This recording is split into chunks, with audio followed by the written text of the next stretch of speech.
Hello everyone, it's me again, Daniel Uy, your marketing professional here at Toyota. So today's vlog natin is the 2024 Toyota Innova 2.8 XE automatic transmission. So dito makikita natin kung ano yung mga nabago, mga nag-degrade sa unit na to, at makikita nating bago. Yun nga. So ang presyo nito is 1,375,000. So ito yung dating E-variant, pero yung E-variant natin nag-upgrade. Okay? So sa E-variant naman natin, nawala na yung manual transmission. So manual transmission na natin is nag-iisa na lang na J-variant. So yan. So pag ito automatic transmission, ayan, this is the ano natin, XE variant. So if you're planning to buy brand new Toyota cars, especially sa unit na to, you may contact me at 09310-481024. Be ready, and you can add me on my Facebook account, Daniel Uy. And don't forget to like and subscribe my YouTube channel, Dane TV. So ito nga pala yung susi niya, nilalaram ko sa ating guard. So yari tayo pag nawala natin to. Dito naman sa susi natin, wala naman na bago. Flip type pa rin siya. Ayan.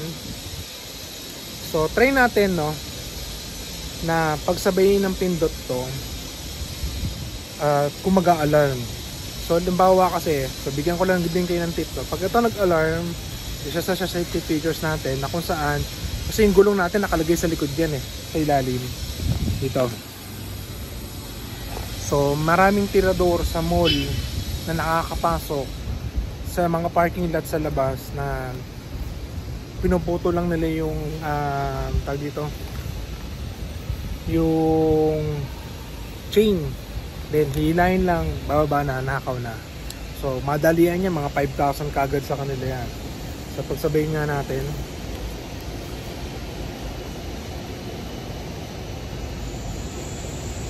wala, no?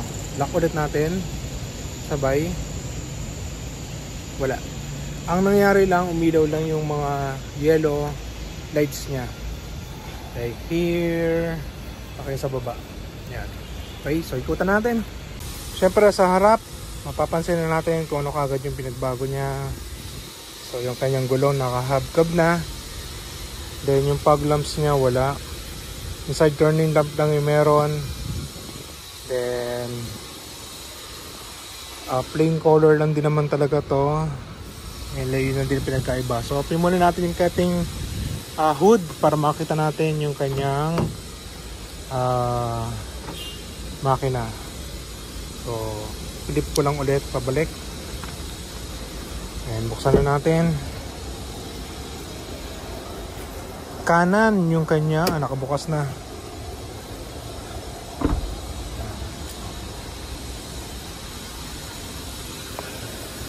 Tignan natin kung naka-hydraulic or ano pa rin siya. Uy! Hindi. Ito yung kanyang tungkod. So this is the 2.8 engine natin. So grabe, ang sarap i-drive nito. Saan ba ako mahabaw ng drive nito? Wala pa, no? Pero yung meron ako kung short drive dito lang sa kabila sa E. Rodriguez deliver kami ng kagrupo namin. Nanibago ako. From Bios kasi yung dinadrive ko before. Grabe yung hatak nito. Di ba pag binatawan natin yung brake, pag nag-pull stop tayo sa traffic, iba yung arangkada niya. Ganun kalakas. So hindi ka mabibitin dito sa kalsada, especially sa mga paakyat. Ito yung ginagamit na taxi pero yung J-variant yun sa Baguio. Hindi pwedeng Bios doon. So mapapansin nyo, dalawa yung nakabukas sa kanya. Itong unang sa taas, drinks po nilalagay dito, hindi mga dokumento, hindi cellphone. Yung lamig nito magdedepende sa lakas ng aircon natin. So nasubukan ko na yan before, yung nagcagayan de Oro kami na delivery. So ito naman, ito yung lalagyan ng dokumento, ha. So one feature na gusto ko dito is yung cup holder nila. So bahala kayo kung gusto niyo yung kape ilagay dyan, wala namang problema. Kaya nga lang, huwag niyo itatapat yung aircon sa kanya, ilock niyo pakanan, doon naman sa kabila pakaliwa. Okay, cup holder, water holder dito. Maganda, laki, oh. Yan. So ang upuan niya sa fabric. Bahala kayo kung gusto niyo pa-leather, pwede naman. Or seat cover lang na premium, maganda-gandang klase. Go! Okay, sarado natin maigi. Second row. So by the way, this is a 7 to 8 seater ha. Ingatan lang natin baka makabangga tayo na unit, naka-video tayo. So ang aircon blower niya ayan, control. Tapos dalawa rin dito sa likod. Guys, ayoko nang umupo rito sa third row. May ipit yung tiyan ko. Okay. So ito meron pa namang matting to ha. Standard na nakaganyan siya. Tapos meron din tayong car charger dito. Sarap mag-vlog dito, ang liwanag. Yan. So pakita na rin natin kung paano binababa. Ito is para sa sandalan. Kasama na yung pagtumba. At ganoon. Teka nga. Dito kayo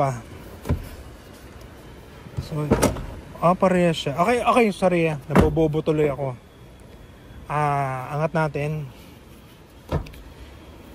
So, if you are on the back at gusto mong bumaba, hihilay mo to. Kung ikaw naman na magbubukas from this side para makalabas na nasa likod, ito ang hihilay mo. Okay? Sorry, medyo nakalimot lang. Pero alam ko yung features na yan. Okay? Ikabok. So here is the back side. Wala siyang back sensor, pero meron siyang back camera. Na dating wala. Dati pinapalagyan pa namin to ng So yan ang upgrade natin. Okay? The standard, yun pa rin naman siya. Bilan nyo na lang luggage tray ito. Hap. Then dito nakalagay yung tools natin, may lock yan.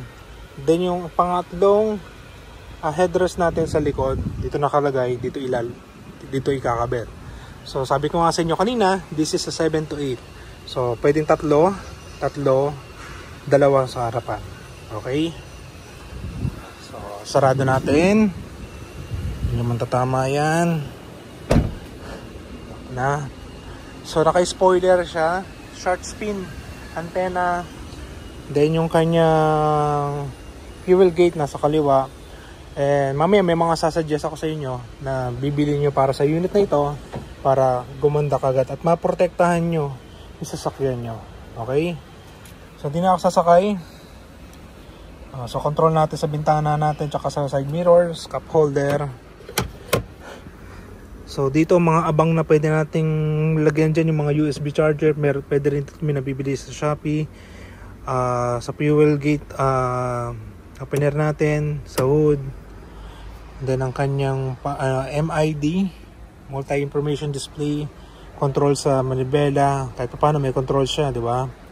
Okay, naka-touchscreen monitor na rin tayo dito. Apple CarPlay and Android CarPlay na rin tayo dyan. Ito yung mga eco mode, power mode, traction control, and defogger. Then sa cambio natin, park, reverse, neutral, drive, tsaka sequential. Medyo malaki rin to malaki rin. Isa nga lang yung cup holder dito sa gitna. Yan. So may nalalagyan rin ng cellphone dun pwedeng ipit. Yan. So dito lang tayo sa harapan ng konti. Ayan po ang ating 2024 Toyota Innova XE. Ano nga ba yung sinasuggest ko na ilagay natin kagad dito? Ganito kung malinaw-linaw naman yung mata nyo at gusto nyo tumipid yung konsumo ng kanyang crudo, kahit ano sasakyan naman or gas, guys, pa-full tank kayo kagad. Full tank nyo kagad yan. Tapos medyo pa-dark nyo ng konti, pero kung hindi naman kayo ipalight nyo na lang kung medyo nahirapan kayo sa umaga, sa tuloy, sa gabi na mag-drive na madilim yung tint natin. Then nasa inyo rin visor, lagyan natin. And we suggest, pinaka-importante sa lahat para ma-protection natin yung part na to. Yan, yung nilalim na yan. Nagtatalsikan kasi dyan yung mga yung mga bato, spalto. Yun ang pinaka-nakakaasar sa spalto. Ang hirap tanggalin. Hindi natatanggal sa car wash yun. May nakapagsabi sa akin, gas daw or diesel yung pinapay dyan para lumambot, para matanggal. So bibili kayo ng mud guard. Okay, mud guard. mudguard, then visor, full tint. Okay, tapos bilhin na rin kayo ng premium matting, may mga 5D deep dish matting na nabibili. Ayan, sa online para yung matting natin yung dumi naka-steady lang doon, hindi siya yung nalalaglag sa regular na matting natin. Okay, so bala na rin kayo kung sa set cover nyo ipapalitan nyo ng leather seal. So if you're planning to buy, again, my number is 09310-481024. Viber ready na rin po yan, and don't forget to like and subscribe my YouTube channel, Dane TV. So see you, bye.